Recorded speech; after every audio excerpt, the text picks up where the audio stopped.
Okay, then. We're going to talk about Jaylon McKenzie just a little bit. I read this article. That's the future star. Yeah, man. It say Jaylon McKenzie, 8th grade football phenom, already counting college offers, shot and killed at an Illinois party. Now, let me see. It say the 14-year-old from Belleville, Illinois, was an 8th grader who already had college offers from the University of Missouri, University of Illinois. He was featured in the future issue of Sports Illustrated. Wow. Oh yeah, so he definitely probably did his thing on that football field. Okay, in November 2018, along with 5 other teen sports stars. So it was athletes. He wanted to go to a pro star, and he wanted to be a pro star in California, playing football for the Rams or the Chargers. Okay. Around 11:40 p.m. That's pretty late for some high schoolers, but I guess they going to a party. I'm not sure about it.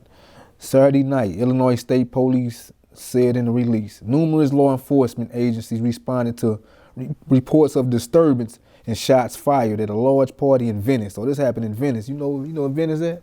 I think it's a little small town on the east side of St. Louis.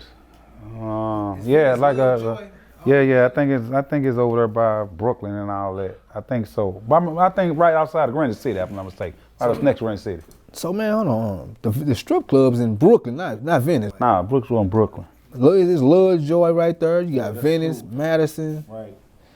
Okay. Venice, it's like Centerville, Allerton. If you know anything about Washington Park, East St. Louis, it's like Crossover Street, something like that. Okay, let me go into the story a little bit more. Okay, Jaylon had been at the party when a fight broke out. Okay, his mother, which is her last name, Gunner, said Jaylon walked outside to lead the party, so he leaving from all this commotion, and a stray bullet hit him. He and a 15-year-old girl were taken to the hospital where Jaylon died a short time after, police said. The girl at this time was in critical condition, police said. I'm not sure too much about that, man. And when we was talking about earlier, man, like what you see in these black struggle cities or whatever, we can go down it because I love where I'm from. I love the Greystone, that 18 years in it, boy. Oh my God, I loved it. But man, when you hear something like this, an 8th grade boy being gunned down, and this here is 2021. Nobody locked up for this. Now we grown men now. This ain't our younger years when we didn't really care. We was wild and reckless. Now as a grown man, you a father. You know what I'm saying? And this could easily been your daughter. It could have been my daughter or my son if I had a kid. And the community ain't no community. The city didn't stand up because ain't nobody arrested for this. How that make you feel? Well, no, I can relate to that real personally and close, and you can too. Cause I was a young football player, but I was a little older. I think I was probably like 16 or 17, and I got shot at a party. So you can be sitting right here right now, little bro, telling that same story, that same victim. And upon that being said, I was one of them people, I stuck to the code. I can remember my mama, I'm laying in the hospital in the bed. I knew who shot me, but I don't know if Jaylon knew who shot him. And that's a very, very sad story. I remember my mama telling me, you better tell. You knew who shot you? Yeah, I knew exactly who shot me. You never told me that. I never told. But I've lived on the honor of the code of the street. That's when I know it's fake. My brother, before my mom can get to me, my brother told me don't tell. Because the streets was talking. That's one thing I know about the streets. The streets are always talking. The streets before, I really knew who I shot. I kind of knew, but I gave my brother, I put the words out there, and he knew. He put A, B, and C together. I know bro was ready, man. It's tragic to a family. It's tragic to a community. Because I was going to my senior year to play football. But I was probably paralyzed in my leg for like a month before I was able to walk again. And I'm going to my senior year. It's just sad that happened to the young man. And my problem, if it would have happened to me now versus back then, it probably would have been a big story. Because they didn't have social media back when I got shot. You know what I'm saying? And I never told. In this situation, I'm just put it out there. I know somebody know who did it. A lot of people know did it because the streets talk. Let me ask you something. Since I don't live by no codes because I'm not a criminal no more, but I'm not no detective, so I'm not going to do no detective work to put nobody in prison. But would you tell now if you was a kid and you were at that party? As a matter of fact, if you was an adult at that party and that happened and you knew exactly who done it, and it's not your child, would you have gave him in? Yeah, it come in as being a father, you know, and it go back to what I was talking about earlier. We cannot hold kids to the righteous of the streets. A child is a child. A child has an innocent mind, and one thing about a child gonna start when they young enough, they gonna speak unadulterated truth.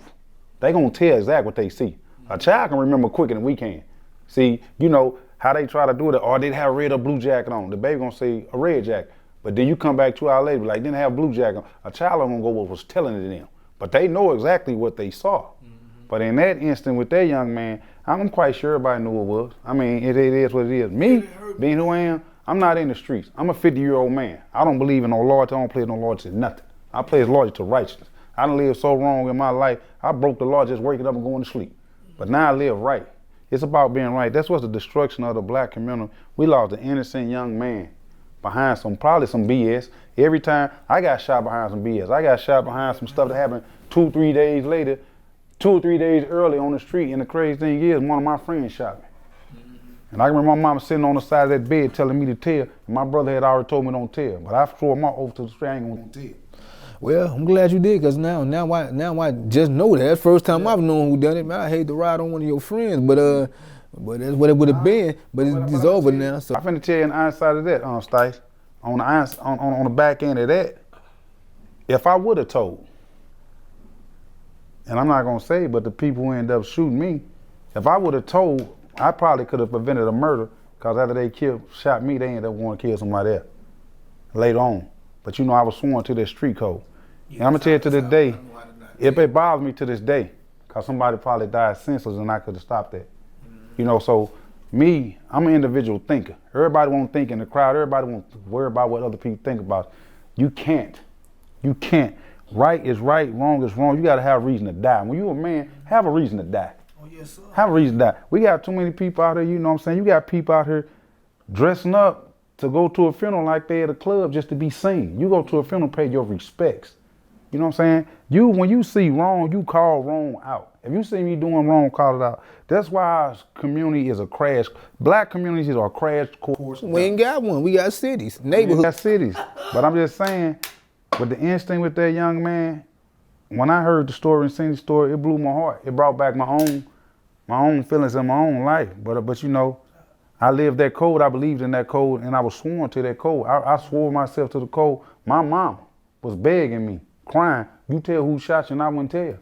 Because I felt like I owed the street something, and I ain't owe the street a damn thing. And then, man, because that's how y'all groomed me pretty much the same way y'all came up. So I felt I never would tell. Mama, if y'all did something, I seen something, I never spoke on it. You know what I'm saying? To this day, it's things that I've done. You know what I'm saying? Yeah, that y'all groomed me on, y'all shouldn't have, but I never told, won't speak on it today. But at the same time, man, my heart goes out to Jaylon McKenzie family, and I'm with y'all. I hope y'all get some justice, because if I knew who did it, I'd tell. I would too. I'm not gonna look for it, because I wasn't there, wasn't part of that. But if I was there, I definitely would tell. And if I knew something, I would tell you personally, if I actually knew something. And I'm not really too much worried about the guys who probably did it and watching, because I am a warrior. And don't get that wrong. I got family, I got friends, and I take off. So by any means, I would. A bully only bully people when they don't fight back. Yeah, what goes around comes around. So Jaylon McKenzie killers, man, I can't wait till they catch you, man. I want to go to the courthouse when they sentence you. If they ever get you, I want to be there with the family when they sentence you and smile. And hopefully I get to speak. Man, we're going to wrap that one up. But again, my heart goes out to that family, and I support you. I stand behind you. I want justice for all these little kids, all these little babies that been taken by violence and ignorance. But we're going to wrap it out, and I'm signing off. Patriotic Klown Face, Jack Stice.